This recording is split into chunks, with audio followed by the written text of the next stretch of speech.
Let's do a little real estate Q&A. I'm going to read the question and all of the choices.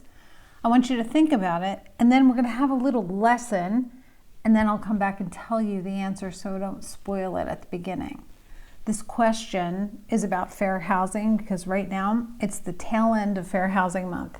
So let's get started. Which of the following actions would be considered legal? A, refusing to rent to a user of illegal drugs. B, picturing only white people in a brochure as the happy residents in a housing community. C, charging a family with children a higher security deposit than those with no children. D, refusing to sell a house to a person who has a history of mental illness.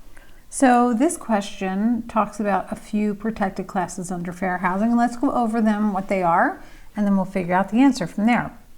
The first one, illegal drug use, falls under the protected class of disability. So people with disabilities are protected under fair housing. There are specific things that the law says, such as a landlord has to allow the tenant to make reasonable modifications at the tenant's expense, and the landlord has to make reasonable accommodations for a person who's disabled so that this person can have the full use and enjoyment of the dwelling. The key here is illegal drug use, and does it or does it not fall under the protected class of disability and fair housing? And the answer is it does not fall under protected class of disability under the federal fair housing law. Now, someone who's in recovery or in treatment for drug use is absolutely covered under disability, but a current user of illegal drugs is not. So, spoiler alert, the correct answer is A. That is the one that would be legal. But stick around because we have 3 more protected classes to go over, and you need to know them for the real estate exam. The next one, picturing only white people in a housing development as the happy residents, is absolutely considered discriminatory. We are not allowed to discriminate in advertising. Even if they allow people of all races to purchase or rent in that housing community, and they're not violating fair housing in practice, they're still violating it because they have discriminatory advertising.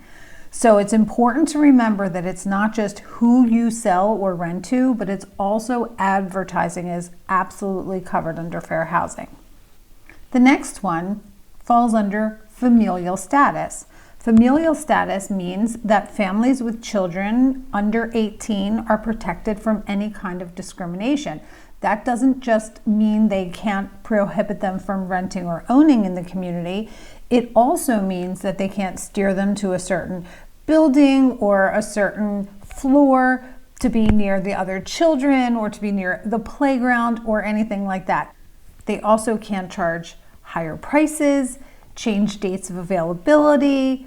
They can't charge more security deposit. And a lot of times in class, my students will say, but kids are noisy and they draw on the walls sometimes. And the truth is, yeah, they do, but so do some adults.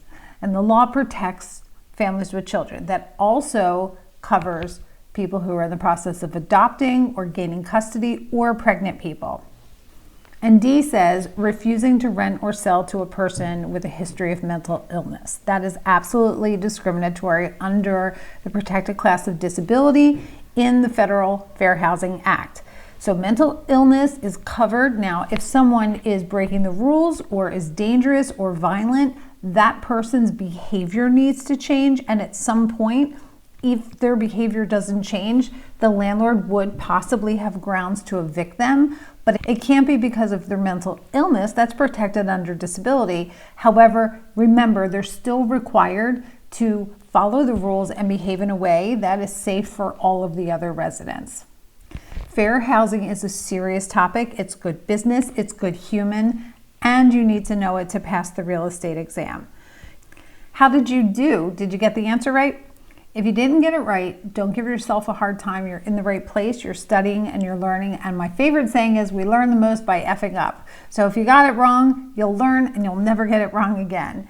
Stick around for more videos. And if you need more help passing the exam, grab my study pack. It has electronic flashcards, audio, video recordings, and lots of practice questions, which are super important to helping you pass the exam, because it's not just learning all the content and the vocabulary words and the acronyms, it's also figuring out how they try and trick you on the real estate exam.